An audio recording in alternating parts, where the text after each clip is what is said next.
Hi guys, இந்த வீடியோவில் நம்ம வந்து செல்ஃப் இண்டக்டன்ஸை பற்றி அனலைஸ் பண்ண போகிறோம். For that I have a simple circuit. ஒரு செல்லில் ஒரு பல்போட கனெக்ட் பண்ணியிருக்கேன். It's so simple. இப்போது இங்கே ப்ளூ கலரில் இருக்குது பார்த்தீங்களா, இதுதான் ஸ்விட்சு. ஸ்விட்சை க்ளோஸ் பண்ணேன்னா பல்ப் எரியும்.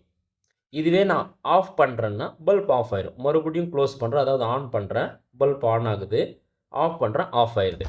It's simple, nothing difference. இப்போது இதில் கொஞ்சம் நான் டிஃப்ரென்ஸை காட்டுறேன். எப்படின்னா இந்த சர்க்கியூட்டை மாற்றி அமைக்க போகிறேன். எப்படின்னா இங்கே பாருங்களேன். இப்போது ஒரு அடிஷ்னலாக இந்த பல்போட அடிஷ்னலாக ஒரு காயிலை கனெக்ட் பண்ணியிருக்கேன். அதுதான் இண்டக்டர்னு சொல்லுவோம். சரி, இதே மாதிரி நான் வந்து ஸ்விட்சை க்ளோஸ் பண்ணுறேன். சி, பல்ப் எரியுது. But you can see the difference. முன்னாடி கேஸில், அதாவது இண்டக்டர் கனெக்ட் பண்ணுறதுக்கு முன்னாடி வந்து பல்ப், அதாவது சுவிட்ச் ஆன் பண்ணால் பல்ப் அப்படியே டக்குன்னு ஆன் ஆயிரும், ஆஃப் பண்ணால் டக்குன்னு ஆஃப் ஆயிரும். ஆனால் மறுபடியும் இங்கே எக்ஸ்பெரிமெண்ட் பண்ணுறோம் பாருங்களேன். இண்டக்டர் கனெக்ட் பண்ண பின்னாடி சுவிட்சை க்ளோஸ் பண்ணுறேன், ஆன் ஆகுது. பட் அப்படியே ஸ்லோவாக க்ளோ ஆகுற மாதிரி இருக்கும். ஸோ என்னவோ நடக்குது எப்போ இந்த இண்டக்டரை கனெக்ட் பண்ணதுக்கப்புறம். அதுக்கு தான் வந்து ஃபாரடே ஒரு எக்ஸ்பிளனேஷனை கொடுத்துருக்காரு. என்னன்னா ஒரு அதாவது change in magnetic field, change in magnetic field can create an electromotive fours are induce current, ஏதோ ஒன்று. அதாவது இந்த காயிலில் வந்து நம்ம வந்து மேக்னெட்டிக் ஃப்ளக்ஸை சேஞ்ச் பண்ணோன்னா அங்கே வந்து எலக்ட்ரோமோட்டிவ் ஃபோர்ஸோ இல்லைன்னா கரண்ட்டோ உருவாகும், இன்டியூஸ்டு கரண்ட்டோ உருவாகும். கரெக்டாக? இப்போது அந்த இன்டியூஸ்டு கரண்ட் எப்படி இருக்குன்னா, நம்ம வந்து ஃபஸ்ட்டு ஃபாரடே லாவை எழுதிடுவோம். ஃபாரடே என்ன சொல்கிறாரு? C epsilon which is electromotive force எப்போ கிரியேட் ஆகும்னா அந்த இடத்துல ஃப்ளக்ஸு சேஞ்ச் ஆச்சுன்னா வித் ரெஸ்பெக்ட் டு டைம் அங்கே வந்து என்ன இருக்கும்? இன்டியூஸ்ட் இஎம்எஃப்ஓ கரண்ட்டாக இருக்கும். இங்கே வந்து என் நம்பர் ஆஃப் டேர்ன்ஸ் இருந்துச்சுன்னா என் போட்டுக்கலாம், நெகட்டிவ் போட்டுக்கலாம். ஏன் நெகட்டிவ்? அவர் சொல்கிறாரு, சி நான் வந்து கரண்ட் கொடுக்குறேன், பேட்டரி கனெக்ட் பண்ணி கரண்ட் கொடுக்குறேன். இந்த காயிலில் வந்து ஃப்ளக்ஸ் சேஞ்ச் ஆகுது. அப்படி சேஞ்ச் ஆனால் அந்த இடத்துல வந்து என்ன ஆகும்? இன்டியூஸ்டு இஎம்எஃப் உருவாகும், இல்லைனா இன்டியூஸ்டு கரண்ட் உருவாகும். அப்படி உருவாகிற இன்டியூஸ்டு கரண்ட் எப்படி இருக்குன்னா நம்ம கொடுக்குற எக்ஸ்டர்னல் கரண்ட்டுக்கு அப்போசிட்டாக இருக்கும்னு சொல்கிறாரு. சி, நம்ம பேட்டரியை கனெக்ட் பண்ணி கரண்ட்டை உருவாக்குறோம், கேபிட்டல் ஐ. அந்த கரண்ட்டுனால வந்து இங்கே ஃப்ளக்ஸ் சேஞ்ச் ஆகுது. அந்த ஃப்ளக்ஸ்னால என்ன ஆகுது? இன்டியூஸ்ட் இஎம்எஃப் உருவாகுது, அதனால் கரண்ட் உருவாகுது. அந்த கரண்ட் வந்து நம்ம கொடுக்குற கரண்ட்டை வந்து அப்போஸ் பண்ணுது.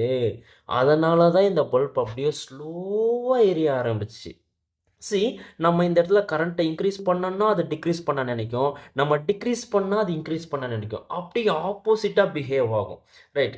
இப்போது நான் வந்து என்ன பண்ணுறேன்னா, சி எந்த அளவுக்கு நான் ஃப்ளக்ஸை சேஞ்ச் பண்ணனோ அந்த அளவுக்கு இன்டியூஸ்டு கரண்ட் உருவாகும். So flux is directly proportional to current, induced current. இப்போது இங்கே என் நம்பர் ஆஃப் டேர்ன்ஸ் இருந்துச்சுன்னா ஒரே ஒரு டேர்ன் இருக்காது இந்த காயிலில், கரெக்டாக என் நம்பர் இருக்கும். ஸோ என்னு போட்டுக்கிறேன். சி, இது டைரக்ட்லி ப்ரொபோஷனலாக இன்டைரக்ட்லி ப்ரொபோஷனலாக தெரியாத ஒரு கான்ஸ்டன்ட்டை கொடுத்து நம்ம வந்து ஈக்குவேட் பண்ணிடுவோம். N into D phi equal to ஒரு கான்ஸ்டன்ட்டை கொடுப்போமா, அந்த கான்ஸ்டன்ட் இன்ட்டு டிஐ. இந்த கான்ஸ்டன்ட்டுக்கு பேர் எல்லுன்னு கொடுக்குறேன், அதுக்கு பேர் தான் self inductance. Got the point. இப்போ மறுபடியும் வந்து இந்த ஃபார்முலா இட்ஸ் நாட் சஃபிஷியன்ட். மறுபடியும் நான் வந்து இந்த ஃபேரடேஸ் லா வச்சு நான் ரீப்ளேஸ் பண்ண போகிறேன். சி, இங்கே எல்லோ கலர் இருக்குது பார்த்தீங்களா, அதை அப்படியே ரீப்ளேஸ் பண்ணுங்கள். Epsilon is equal to minus N into d phi already கண்டுபிடிச்சிருங்க பார்த்தீங்களா. N into d phi L into d i minus L into d i divided by டிடின்னு எழுதலாம். ஸோ எல்லாம் கண்டுபிடிங்க. Self inductance is equal to epsilon divided by d i divided by டிடின்னு எழுதலாம். நெகட்டிவை போட்டுப்போம், ஏன்? அது அப்போஸ் பண்ணும். Right.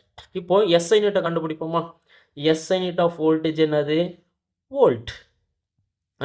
Electromotive force divided by SI unit of current ampere divided by second இருக்குது. இது மேலே அப்படியே கொண்டு வந்துடுவோமா, செகண்டாக மாறிடும். இது எல்லாத்தையும் சேர்த்து நான் வந்து என்ன பேர் கொடுக்குறேன்னா ஹென்ரின்னு பேர் கொடுக்குறேன். Right. So SI unit of inductance is henry. இப்போது மறுபடியும் நான் வந்து இன்னும் கொஞ்சம் டீப்பாக அனலைஸ் பண்ண போகிறேன் by using Faraday's law of electromagnetic induction. Right. இந்த ஃபார்முலா அப்படியே எழுதுவோமா. Epsilon is equal to minus N into D phi divided by DT. இந்த எப்சிலான் நான் ஆல்ரெடி கண்டுபிடிச்சிருக்கேன். எங்கே பாருங்கள், minus L into DI by டிடின்னு கண்டுபிடிச்சிருக்கேன்னா just replace that. minus L into di divided by dt equal to இது அப்படியே எழுதிடுவோம் minus n into d pi divided by dt dtயும் dtயும் கேன்சல் ஆகிடும் நெகட்டிவும் நெகட்டிவும் கேன்சல் பண்ணிடலாம் ரிமைனிங் என்ன இருக்குது L into di is equal to n into d pi இது வந்து ஒரு சொலினாய்டுன்னு கன்சிடர் பண்ணலாம் இந்த காயிலை so what is the formula for to find the magnetic field இந்த சொலினாய்டு ஒரு சொலினாய்டில் கிரியேட் ஆக மேக்னெட்டிக் ஃபீல்டை கண்டுபிடிக்கிறது நமக்கு ஃபார்முலா இருக்குது கரெக்டாக mu is B is equal to mu naught N I அதுக்கு முன்னாடி பைக்கு உண்டான ஒரு formula magnetic flux is equal to B into ஏன்னு எழுதலாமா ஸோ பைக்கு பதிலாக பி இன்ட்டு ஏன்னு எழுதலாம் again I am rearranging the formula L into di is equal to n into d இந்த bக்கு பதிலாக என்ன எழுதலாம் அந்த சொலினாய்டில் கிரியேட் ஆகிற மேக்னெட்டிக் ஃபீல்டுக்கு உண்டான formula mu naught N I right அப்படியே ரீப்ளேஸ் பண்ணுவோமா இந்த பிக்கு பதிலாக மியூ நாட் என்ஐ இந்த ஏ அப்படியே எழுதிப்போம் again I am going to rearrange the formula L into di is equal to n mu naught N A இந்த டி இன்ட்டு இங்கே எழுதலாமாம்மா D into I so N அப்படி எழுதியிருக்கேன் மியூ நாட் என் ஏ அப்படி எழுதியிருக்கேன் DI change in current so ஏன் அப்படி rearrange பண்ணுறேன்னா இந்த டிஐயும் கேன்சல் ஆகிடும் L is equal to N into mu naught N ஏன்னு எழுதலாம் இங்கே ரெண்டு எண் இருக்குது ஸ்மால் என்னும் கேபிட்டல் என் இது ரெண்டுக்கும் உள்ள டிஃப்ரென்ஸ் என்ன ஸ்மால் என் அப்படிங்கிறது வந்து நம்பர் டென்சிட்டி கேபிட்டல் என்னங்கிறது வந்து number of turns see number density is equal to number of turns per unit லென்த்னு எழுதலாம் so n is equal to small n into என்னன்னு எழுதலாமா ஸோ எகெயின் ரீஅரேஞ்ச் பண்ணுங்க L இஸ் ஈக்குவல் டு கேபிட்டல்னா என்ன capital N number of turns number density into length into n into A again mu naught அப்படி எழுதிப்போம் L is equal to mu naught n square A into L. This is the formula to find the self-inductance, right? If you like this video, please subscribe and support us. Thank you.